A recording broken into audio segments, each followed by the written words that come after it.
Morning, students. Welcome to your social science class. Today, we are going to read chapter number 15, The Struggle Towards Freedom. For centuries, India was known for its wealth, India's geographical location, and its wide resources with rich culture had made it prosperous. Different centuries से हम देख रहे हैं कि India को जाना जाता है उसके वेल्थ के लिए, इंडियाज़ जोग्राफिकल लोकेशंस के लिए, एज वेल एज हमारे वाइड रिसोर्सेज के लिए, जिसमें रिच कल्चर ने उसे प्रॉस्पेरस बना रखा है. It was well known for spices, cotton and silk textiles, pearls, jewellery and other things. India को अच्छे से कैसे जाना जाता है? For spices. Spices mean different जो मसाले हम यूज़ करते हैं. Cotton, silk, textiles, pearls, jewelry and other things. Arabs, Greeks and Romans had trade relations with India. India के साथ अरब्स, ग्रीक्स एंड रोमन के क्या थे? ट्रेड रिलेशंस थे. Waste European countries were also interested in developing trade with it. और जो waste European countries थे उन्हें भी इंटरेस्ट था इंडिया के साथ ट्रेड डेवलप करने के लिए. Portuguese were the first to reach India. जो पोर्चुगीज़ थे वो इंडिया सबसे पहले पहुंचे. Vasco da Gama, see here, a Portuguese sailor. वो एक पोर्चुगीज सेलर थे. Reached Calicut via the Cape of Good Hope in 1498. Portuguese जो ट्रैवलर थे या सेलर थे वो इंडिया में पहुंचे. कहाँ पे? कैलिकट में. और वो कहाँ से आए थे? केप ऑफ गुड होप से, in the year 1498. He got permission from the ruler of Calicut to carry on trade with India. और उन्हें वहाँ के रूलर से परमिशन मिला था कि वो इंडिया के साथ ट्रेड कर सके. Gradually the Portuguese established political power over areas like Calicut, Goa, Daman and Diu. But धीरे धीरे क्या हुआ? जो पोर्चुगीज़ थे उन्होंने पॉलिटिकल पावर इस्टेब्लिश कर ली इंडिया में. किन एरियाज़ में? Like Calicut, Goa, Daman and Diu में. Later on, trades from Holland, France and England were also attracted towards India. Afterwards क्या थे? जो ट्रेडर्स थे हॉलैंड से, फ्रांस और इंग्लैंड से, उन्हें इंडिया के साथ अट्रैक्शन हुआ. They fought among themselves. और उन्होंने आपस में लड़ाई भी करी. The British threw out other European countries. British ने अदर यूरोपियन कंट्रीज से जितने भी ट्रेडर्स आए थे उनको थ्रू आउट कर दिया.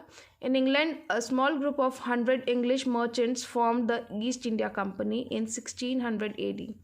इंग्लैंड में स्मॉल ग्रुप ऑफ जो ब्रिटिशर्स थे, ब्रिटिश मर्चेंट्स थे, उन्होंने क्या किया? ईस्ट इंडिया कंपनी बनाई इन द ईयर 1600 AD में. The company got the British Queen's permission to have trade relationships with the countries of the East. और जो ईस्ट इंडिया कंपनी है इनको वहाँ की क्वीन से परमिशन मिला ताकि वो ट्रेड कर सके ईस्टर्न कंट्रीज़ के साथ. The company received permission to trade in India from the Mughal emperor Jahangir. और इंडिया में उनको परमिशन किसने दी? मुगल एम्परर जहांगीर ने. See here, this is picture of Mughal emperor Jahangir. The companies first ship landed eight Surat. East India company का जो first ship था वो सूरत में लैंड किया. A big port on the west coast of India. ये एक बहुत बड़ा पोर्ट है on the western coast of India. Later on they build settlements and godowns called factories. उसके बाद उन्होंने सेटलमेंट्स या गोडाउन्स बनाए जिन्हें फैक्ट्रीज बोला जाता था at Madras, Calcutta and Bombay. The English traders build forts around their settlements and kept armed soldiers to protect themself. और इंग्लिश ट्रेडर्स ने क्या किया? उसके बाद अपने लिए फोर्ट्स बनाए एंड सो डैट, और वहाँ पे इन्होंने अपने साथ सोल्जर्स रखने शुरू किए सो डैट वो खुद को प्रोटेक्ट रखे. India at that time was divided into small kingdoms which were often at war with one another. उस टाइम पे जो इंडिया था वहाँ पे स्मॉल किंगडम्स थे और जहाँ पे मोस्टली वार होता रहता था आपस में. The East India Company took advantage of this. और ईस्ट इंडिया कंपनी ने इसका एडवांटेज लिया. Battle of Plassey, Bengal at that time was ruled over by Nawab Siraj ud-Daulah. Bengal उस टाइम पे किसके अंडर में था?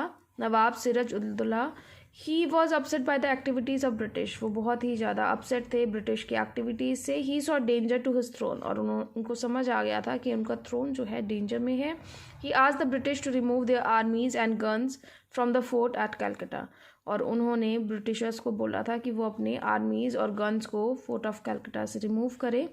The British refuse to do so. A battle was fought at Plassey, और ब्रिटिश ने रिफ्यूज़ कर दिया कि वो अपने जो आर्मी है या गन है उनको रिमूव नहीं करेंगे. और एक बैटल हुआ प्लासे में in 1757 between the forces of nawab and the British. Nawab Sirajuddaula lost the battle and the British became powerful in Bengal. जैसे ही वो बैटल उन्होंने लूज़ किया तो क्या हुआ, ब्रिटिशर्स वहाँ पे और भी ज़्यादा पावरफुल हो गई. Many kings in a country way fighting among themselves, the British had one against the other. और बहुत सारे जो किंग्स थे वो हमारी कंट्री के विद इन ही फाइट कर रहे थे एक दूसरे से, एंड ब्रिटिश को एडवांटेज लगा और उन्होंने क्या किया, उनकी हेल्प करनी शुरू करी एक दूसरे के against. They benefited from internal fights and captured a large part of India, और उन्हें बेनिफिट हो रहा था कि आपस में जो ये किंग्स लड़ रहे हैं इंटरनल फाइट से, और धीरे धीरे करके उन्होंने इंडिया का एक बहुत बड़ा पार्ट कैप्चर कर लिया. They collected a large some of money from the kings and the people, और उन्होंने लार्ज सम ऑफ मनी को कलेक्ट किया from different Kings and people. Okay students, now let us read about injustice of the British. The administration of East India Company forced the farmers of Bihar to grow indigo, a plant from which a blue powder used for dyeing cloth is made. East India company के जो administration थे उन्होंने बिहार के farmers को force किया कि वो Indigo grow करे. ये एक प्लांट होता है जिसमें से ब्लू पाउडर निकलता है और जिसे क्लोथ को डाई करने में यूज़ किया जाता है. The British traders bought it at low price. This dye was use in England for drying mill cloth. जो ब्रिटिश ट्रेडर्स थे इसे लो कॉस्ट प्राइस में इन्होंने परचेज़ किया था और इसे वो यूज़ करते थे इंग्लैंड में अपनी मिल्क क्लोथ में क्लोथ्स को डाई करने में. The farmers has no need for indigo as they needed food grains to feed themselves.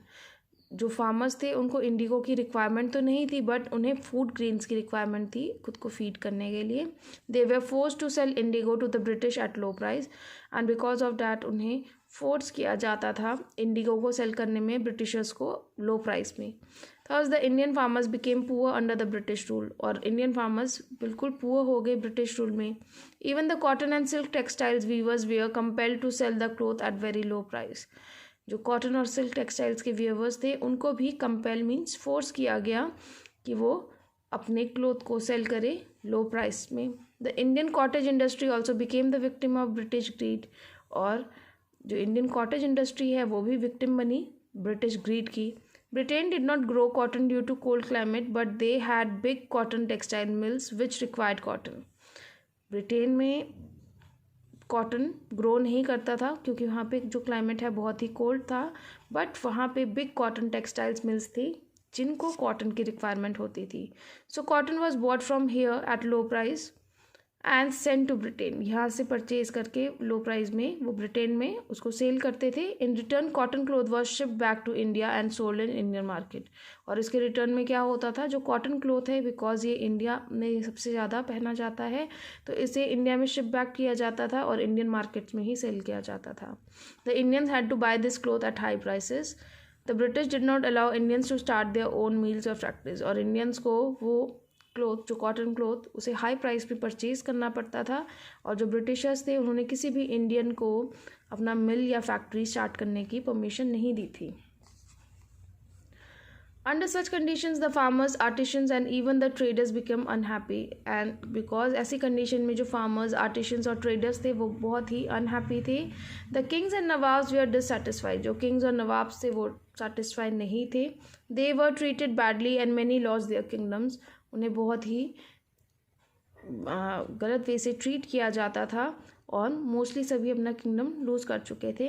The British made unjust laws to take control of more and more kingdoms. और Britishers ने unjust laws बनाए ताकि वो उन states पे या उन kingdoms पे कंट्रोल कर सके.